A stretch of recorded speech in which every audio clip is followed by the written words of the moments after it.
Hey everybody, welcome back to another Judgment commentary of Bakemonogatari, but today I'm going to be checking out episode 13, but last time on episode 12, gotta say, that was one of the most touching and wholesome episodes we've gotten so far, if not the most. For you see, it started off with Araragi and Senjugahara going on a nice date, with a rather interesting car ride on the way there, filled with the kind of conversations the two of them usually have. You know the kind where Senjugahara says things to intentionally rile up Araragi because, let's face it, it's pretty easy to get a rise out of the guy. But once they arrived, Araragi received some very kind and encouraging words from Senjugahara's father, talking about stuff like how he wasn't really there for Senjugahara when he needed to be, and he feels bad for that, of course. But he does have faith in Senjugahara, saying that if she picked Araragi, then he's definitely the right guy, which, if that doesn't make you feel confident in your relationship, I don't know what will. But the choice of location that Senjugahara picked was very, very endearing, of course, because it was a place that her parents used to take her to look up at the stars, and she brought him there so that they could talk about their feelings for each other. And in the end, they both said that they loved each other and all that, and that they would always be there for each other. And especially with Senjugahara, she said that she would give everything she had to Araragi. She would offer anything she could. Now, at the end of the day, it was quite the apex point for their relationship building. Now, at the end of the episode, by the end, I said something that I felt like this was the kind of episode where people would skip my reaction to it.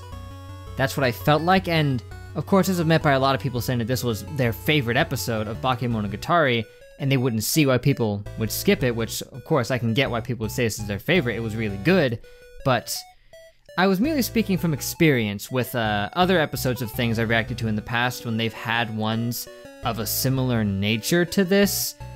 Those ones tended to have less people watching, but those series weren't Bakemonogatari. Bakemonogatari is different. Romance is at its core, so an episode like this I would expect people to probably be interested in still, for the most part. Either way, I enjoyed the episode. I thought it was good. I thought it could have served as a nice finale to Bakemonogatari as a whole, and as it turns out, it technically was, because I was informed that episodes 13 through 15 were released after the fact that Bakemonogatari was technically over. They were released online as ONAs, as a continuation of it, a few months after episode 12.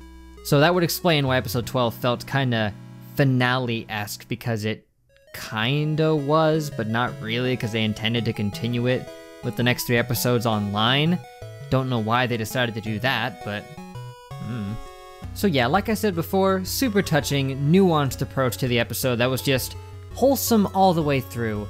Nothing scary or supernatural or weird or bad about it. It was just Araragi and Senjugahara reaching a good point in their relationship, finally attaining an understanding. But in any case, enough about that. Let's move on to episode 13, Tsubasa Cat Part 3, which was initially released on the internets in early 2010. What a time to be alive. Well, at that rate, if we're going part 4, something tells me part 5 is also an option. They're probably just gonna stretch this out the rest of the last 2 episodes, which would make this the longest arc we've had so far. Even if you don't count part 2, it would still be a 4-parter, which is that longer than any of the ones we've had? Pretty sure. Yeah, they've all been 2 or 3 up until now. So even if you don't count part 2, which I don't, because it had nothing to do with it, that would make it a 4-part arc. Pretty crazy. I thought, nah, there's no way they're gonna stretch it out to the rest of it, but they did. So yeah, the cat is back, and so is Mayoi. She's been reintroduced to the story. When was the last time we saw her? Way back, probably like episode 6 or something. It's been quite some time, so that's cool. And judging by the few seconds I saw of the preview as I was looking back to see if I could see the title for no reason, she's gonna be involved in the next one too. But to what capacity? It's impossible to say at the moment, but yeah, with the cat back, that certainly makes things interesting. She's been already undergoing the transformation because she's got the ears popping up. But she said the headaches weren't frequent, right? She said they started like a month ago, but they've only been really bad a couple times. Which makes sense, because they had to speed up the process to get the cat to come out all the way. But what kind of questions are we gonna ask this thing? That's something we have to wait and find out about. Wonder what he would even have to say about this. But besides that, what else was there this episode?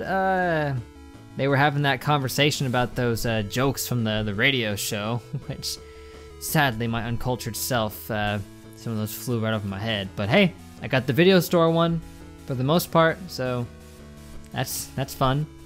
And dang, Araragi, may I say, you gotta keep your hands and your mind in check here, because you got a girlfriend now. A very committed relationship with one. Sure, he's been technically dating Senjugahara for a while, but that last date they had really cemented stuff, so you gotta be better, man. Keep it together. You can't be going up behind and grabbing ghost girls and getting the dirty thoughts when one of them's putting her boobs behind you like that. Come on, man. You gotta be stronger. Anyway, I think that's all I got for now, so thank you guys for watching. Make sure to leave a like and a comment if you enjoyed, and subscribe to be updated on more. That would be great. Next time, episode 14, the penultimate episode of Bakemonogatari, before we move on to the next thing, Kisu Monogatari, I believe, which, that should be interesting, getting to check that out, and there's some fascinating circumstances surrounding that one that, can't wait to talk about, but for now, this episode was an interesting one, picking up where we left off with the Tsubasa Cat arc. I'm wondering if they even are going to stretch this out 2 episodes. I feel like they are, but they could easily wrap this up next time, if they really wanted to, and then just have an epilogue the next one. But we'll see how they choose to handle it. So, pretty good episode. I like where this is going. Fascinating indeed. Can't wait to see what happens next, and hope to catch you guys there. But till then, I will see you guys all later.